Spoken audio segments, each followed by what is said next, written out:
Picture this. A Spartan warrior stands at the edge of the hot gates, the stench of salt and iron thick in the air. Persian arrows blot out the sun. His comrades are already dead, but his hands don't shake from fear of the slaughter to come. No, what twists his gut is the thought of failing, of stumbling, of his mother hearing he ran. Because in that moment, death isn't the worst thing that can happen to him. Disgrace is. This isn't just ancient history. It's a flaw or a masterpiece written into human DNA. Why would a soldier charge into machine gun fire knowing he'll die? Why would a samurai slice his own belly open to avoid shame? Why do we fear what people will say more than the grave itself?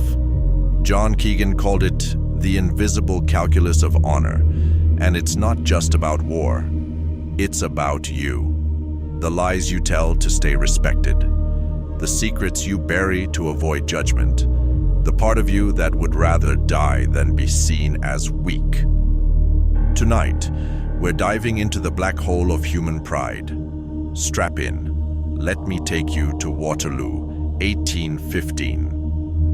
The ground trembles under Napoleon's cannons.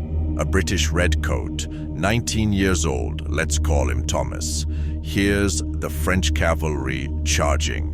His regiment's square starts to buckle. Men scream, horses crash into bayonets. Thomas could run. The woods are right there, but he doesn't. Not because he's brave, because he's terrified of the faces he'll see if he survives. The neighbors who'll spit at his mother's door. The girl he loves staring through him like he's a ghost. Death? It's quick. But disgrace? It follows you. It infects you. This isn't romance. It's biology. Anthropologists found tribes in New Guinea where warriors would rather starve than eat food grown by a rival, because accepting help is humiliation. In feudal Japan, a daimyo's entire family would commit seppuku if he failed his lord. Not out of loyalty, out of terror. Terror that their ancestors would scorn them in the afterlife. Terror that their name would become a punchline in taverns. But here's where it gets uncomfortable. This isn't about them. It's about us. You think social media invented cancel culture? Please. The Romans had damnatio memoriae, erasing traitors from history. Stalin airbrushed his enemies out of photos. The human brain hasn't evolved. We've just swapped stone tablets for TikTok. Let's dissect Keegan's cold, brutal truth. In battle, soldiers don't fight for flags or kings. They fight for the man next to them, because letting him down is worse than dying. The Victorian British Army knew this. They lined troops shoulder to shoulder in bright red coats, not to look pretty, to make desertion impossible. If you ran, everyone would see. Your shame would live in 1,000 eyes. World War I trenches turned this into a science. Officers sent men over the top knowing 90% would be mowed down. Why did they go? Because the alternative was a court-martial, a blindfold, a firing squad, and a letter home calling you a coward.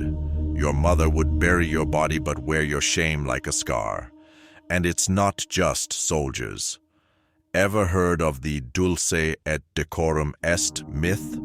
Young men in 1914 volunteered to die because poets sold them a lie. It's sweet and fitting to die for your country. They weren't afraid of bullets. They were afraid of being the only one who stayed behind. Fast forward to Vietnam. Watch footage of a 20-year-old Grunt trembling as he runs into a hail of Viet Cong bullets. Ask him why. He'll never say patriotism. He'll say, I didn't want my buddies to think I was a punji. Disgrace wears 1,000 masks, and none of them care if you live or die. Now, let's talk about you. Yes, you. Why do you stay in the toxic job, the abusive relationship, The lie that's eating you alive? Because quitting would mean admitting failure. Because what will people think is a leash around your throat. You're not on a battlefield, but your brain's still wired like that Spartan's. Disgrace is the invisible enemy you'll bleed to avoid. But here's the twist. Societies engineer this fear. The Aztecs gave cowards plain funerals. No flowers, no chants. Your name rotted with you. The Zulu king Shaka made his warriors fight naked. No armor, just skin and spears. Why? No room to hide. No way to flee without everyone seeing. Even animals get it. A wolf exiled from the pack dies faster than one ripped apart by bears. Because shame is existential. It tells you you don't deserve to belong. And belonging to a tribe, a family, a country, is the only thing that ever kept humans alive. So, where does this leave us? In a world where drones replace bayonets, but the fear remains. A soldier in Ukraine today films his last stand, not for glory, but so his village knows he didn't hide. A Palestinian teen throws a stone, knowing he'll be shot, because surrendering would mean his grandchildren curse his name. Keegan was right. We've built civilizations on graveyards of shame. But maybe there's a way out. Maybe admitting we're terrified of judgment is the first step to beating it. Or maybe not. Maybe this fear is the price of being human. The dark fuel that keeps us climbing, fighting, lying. One last story. In 1945, a Japanese soldier named Hiroo Onoda kept fighting World War II in the Philippines for 29 years after the surrender. Why? Because he couldn't believe his emperor would ever quit. To admit defeat was to erase his entire reason for existing. So he starved, he hid, he killed, all to avoid the disgrace of an imaginary loss. That's the power of shame. It outlives empires. It outlives logic. It might even outlive you.